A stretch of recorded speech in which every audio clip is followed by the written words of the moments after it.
안녕하십니까. 네, 저는 소개해 주신 것처럼 선교사 김윤숙이라고 합니다. 네, 저희는 9년 전에 그 북아태지회에서 하고 있는 프로그램에 이제 목회자 선교사를 신청해서 중국으로 선교사를 떠났습니다. 그리고 이제 사실은 내년 1월, 2월까지 하면 9년이라는 시간을 마치고 이제 다른 계획을 가지고 돌아오게 돼 있었습니다. 근데 저희가 좀 일찍 나왔죠. 네, 잠시 설명드리자면 중국은 외국인이 중국이라는 나라에서 종교 활동을 하는 것이 불법입니다. 그래서 종교 활동을 하다가 이제 발각이 되면 범죄자처럼 조사를 받고 대부분의 추방, 그러니까 강제로 중국을 나가게 됩니다. 나가야 합니다. 나가야 하고 대부분은 5년 또는 영구적으로 중국에 들어올 수 없는 그런 처벌을 받게 됩니다. 네, 저희도 그렇게 가서 9년 전에 가서 이제 9년이라는 시간 중에서 4개월을 앞두고 이제 추방이라는 그 처벌을 받고 좀 일찍 나오게 되었습니다. 사실 지금 이제 제가 이 자리에 순서를 한다고 섰는데 사실 굉장히 이 자리가 어색합니다. 저희가 중국에 가서 9년이라는 시간이 있으면서 거의 4년 전부터는 저희가 교회를 가지를 못했어요. 왜냐하면 중국 현지 교회에 나가는 것이, 그러니까 외국인이 중국 현지 교회에 나가는 것이 불법이라 제가 그 교회에 가는 것이 교회에 도움이 되지 않고 문제가 될 수 있어서 저희가 교회를 다니지 못하고 안식일 날도 저희 가족끼리 항상 이렇게 예배를 드린 게 거의 4년이 된 것 같아요. 그래서 사실 지금 이 자리가 굉장히 어색하고 제가 이렇게 한국말로 이렇게 무언가, 제가 중국어를 잘해서가 아니라 이 자리에 서서 제가 가지고 있는 생각을 전달하고 이렇게 예배 드리는 게 굉장히 어색해서 잘 전달이 될지 모르겠습니다. 좀 부족하지만 제가 이야기하는 걸 잘 이해해서 들으셨으면 좋겠습니다. 그래서 저희가 그렇게 한 2주 전에 중국에서 추방이라는 그런 이제 처벌을 받고 나오게 되었습니다. 이제 자세한 얘기는 목사님이 내일 예배 시간에 할 것 같아서 저는 그 이야기는 하지 않고, 제가 이제 그 과정들은 얘기하지 않고 제가 중국에서 선교사로서 9년을 살면서 저에게 주신 선교사로서 하나님께서 주신 메시지를 또 제가 배운 것, 느낀 것들을 이 시간에 전하려고 합니다. 저희가 저희 남편이 이제 조사를 받는 날 저희 아이들하고 저는 밖에 나가 있다가 집에 들어갔는데 집에 공안, 그러니까 중국 경찰이죠. 경찰들이 집에 와 있고 남편하고 같이 있고 집을 뒤지고 있고 저하고 남편하고는 말을 못하게 하고, 그리고 남편을 데리고 이렇게 바로 그 시간이 저녁 8시가 넘은 것 같아요. 데리고 조사를 받아야 한다고 데리고 가고, 저한테도 사모님도 내일 조사를 받으러 경찰서에 오셔야 합니다. 목사님이 잘 협조를 하면 집에 보내줄 것이고, 뭐 아무튼 이렇게 얘기를 하고 데리고 갔어요. 놀랐죠. 많이 놀랐습니다. 놀라고 어떻게 해야 하지? 또 남편이 붙들려 가서 무슨 일을 잘 할 수 있을까? 잘 할 수 있을까? 여러 가지 생각이 다 이제 막 왔다 갔다 했겠죠. 근데 그 시간에 저에게 왜냐하면 여러분들이 이 얘기가 생소하겠지만 사실 선교사로 사는 저희들에게, 특별히 저는 연길, 그러니까 중국 연변이라는 곳에서 선교 생활을 했는데 그곳에서는 흔히 있는 일이었습니다. 그쪽은 이제 북한 선교를 위해서 많은 개신교의 선교사들이 와 있기 때문에 선교사들이 정말 많이 사는 특별한 지역이어서 주변에서 아주 그런 일들이 많이 나고 이제 추방을 당하는 소문이 있고, 또 최근 한 3년 동안은 계속 이제 한 해가 지날 때마다 많은 사람들이 이제 추방을 당하는, 이제 중국 정부에서 종교 활동에 대해서 굉장히 억압을 심하게 하면서부터 많은 사람이 나가는 과정의 얘기도 많이 들었고, 잡혀가면 이런 일을 당한대, 이렇게 된대, 추방을 당한대 얘기를 많이 들었는데도 제가 그 일을 당하니까 어떻게 해야 하지? 차분하게 생각하고 기도하면서 또 가장 이제 걱정이 됐던 건 저희 아이들이었어요. 아빠가 잡혀가는 모습을 본 아이들이 처음에는 울지 않더라고요. 아이들이 그냥 이렇게 서 있어서 괜찮니? 그랬더니 그래 우리 기도하자. 그리고 애들을 이렇게 일단 재워야 할 것 같아. 자라고 기도하고 잘하고 들어갔는데 좀 이따 이렇게 저는 이제 먼저 지회나 다른 곳에 연락을 해야 할 것 같아서 저희가 이런 상황입니다. 근데 사실 그 일이 있기 전부터 저희가 이미 전학이나 저희 집에 추적을 당하고 있고 또는 이제 전학이나 이런 것들이 이미 다 이렇게 도청당한다는 거를 알고 있기 때문에 저희 전화를 사용할 수가 없어서 주변 지인에게 이제 늦은 밤이었지만 어렵게 구해서 이제 지회에다 연락을 하고 한국에 이제 계신 분들한테 연락을 하고 아이들이 자나 하고 이렇게 들어갔는데 아이들이 자지 않고 이제 큰아이는 이제 좀 뭘 아니까 울고 있더라고요. 그래서 아 지민아 많이 무서웠니? 무서웠어? 이렇게 말하니까 엄마 이제 아이들도 이런 이야기 친구들이 그렇게 떠나는 모습을 너무 많이 본 거예요. 그곳에는 선교사 자녀 아이들이 많이 있기 때문에 친구들이 그렇게 어느 날 갑자기 며칠 안에 떠나는 모습을 많이 보고 있었고 또 저희가 그 일을 당하기 바로 3일 전에 저희 아이들이 친구들이 3일 안에 나가라는 그런 이제 통보를 받아서 친구들이 떠나는 모습을 이 아이들이 겪고 있었던 거죠. 그래서 큰아이에게 그렇게 물었더니 엄마 우리도 이제 연기를 떠나야 되는 거지? 이러면서 울더라고요. 그래서 제가 생각해 보니 저희는 그 연기라는 곳이 선교지였지만 저희 아이들에게는 고향 같은 곳이었던 것입니다.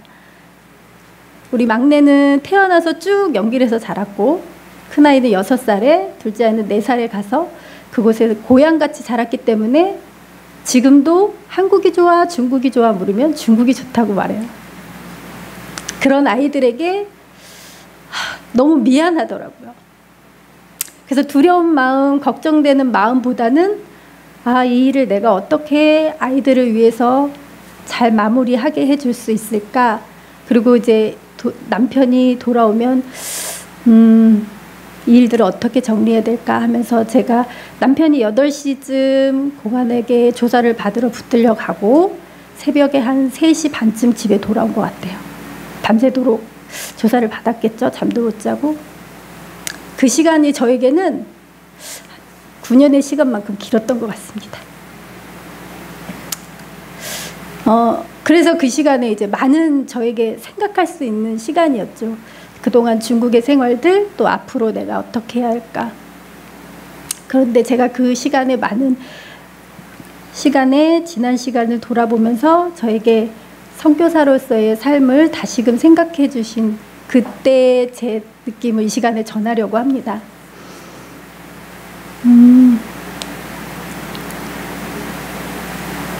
많은 분들이 제가 나오니까 제일 많이 이제 질문을 하시는 게 그렇게 4개월을 남기고 먼저 나오게 돼서 많이 아쉬우시죠? 이렇게 물으세요.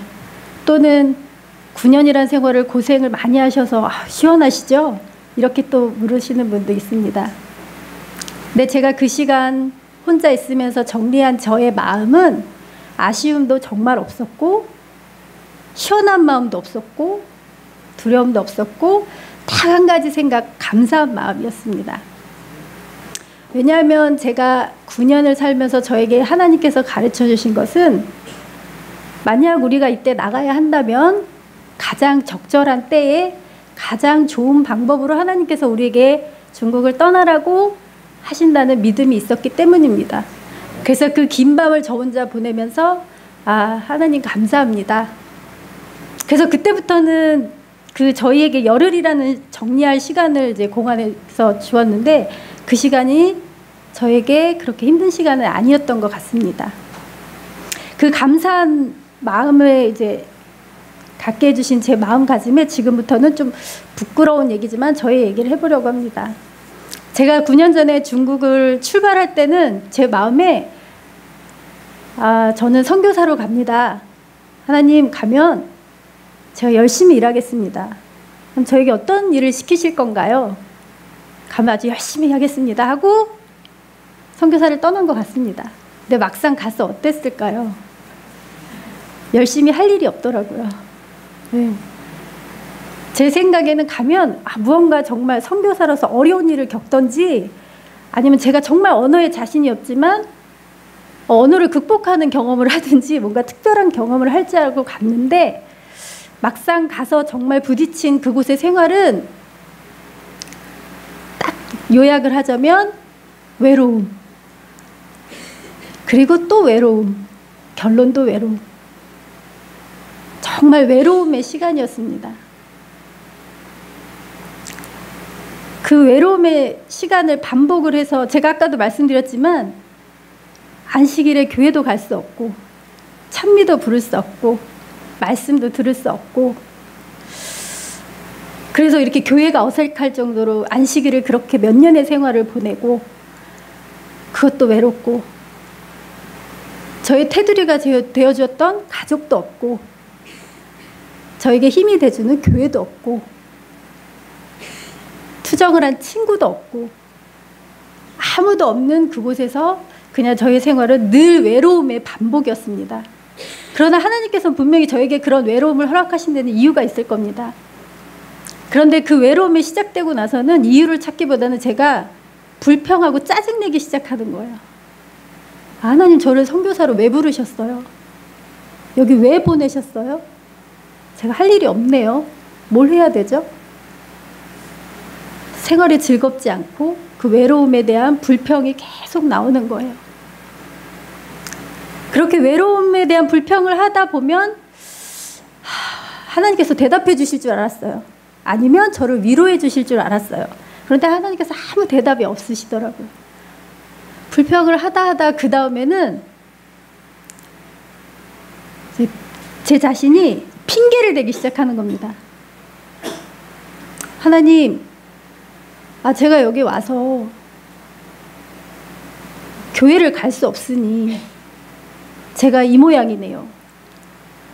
그리고 정말 중국어를 어느 순간에 잘할 줄 알았는데 왜 그 조선족들이 사는 연길로 보내셔서 중국어보다 조선족 사투리를 배우게 하시고 북한 사투리를 배우게 하시고 제가 중국어 못하는 이유가 있잖아요. 이렇게 또 핑계를 대게 되고요. 또 그 생각지 않았던 셋째가 이제 생긴 거예요. 이제 거기서 이제 처음부터 이제 생기고 나왔죠, 우리 막내는. 제가 이제 막내를 돌보다 보니 또 할 수 있는 게 없는 거죠. 하나님, 제가 여기 애기 보러 왔나요? 제가 셋째 가질 계획이 없었는데요. 또 하나님한테 또 핑계를 대게 되죠. 그렇게 제가 핑계를 계속 대면 하나님께서 저에게 제 핑계에 대한 이유를 주실 줄 알았어요. 근데 또 답을 안 주시더라고요.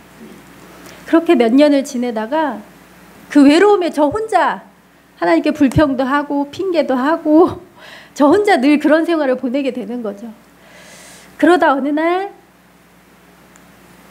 남편과 남편이 저에게 말씀에 대한 이제 이야기를 하다가 그런 말씀에 의해서 기도하다가 제 자신이 보이더라고요. 가족도 없고 교회도 없고 아무도 없는 곳에 저 혼자 있는 제 자신을 보게 하신 하나님이 정말 제 자신을 보게 하는 거예요. 아무도 없을 때, 저 혼자 있을 때 제 자신을 보니까 내가 이런 사람이구나. 제가 그 이전에 얼마나 교만했는지, 어리석었는지, 또 제가 얼마나 헛된 사람인지 제 자신을 보게 하시더라고요. 교회를 떠나고 가정을 떠나고 친구를 떠나서 저 혼자 있을 때 진짜 제 모습이 이런 거구나.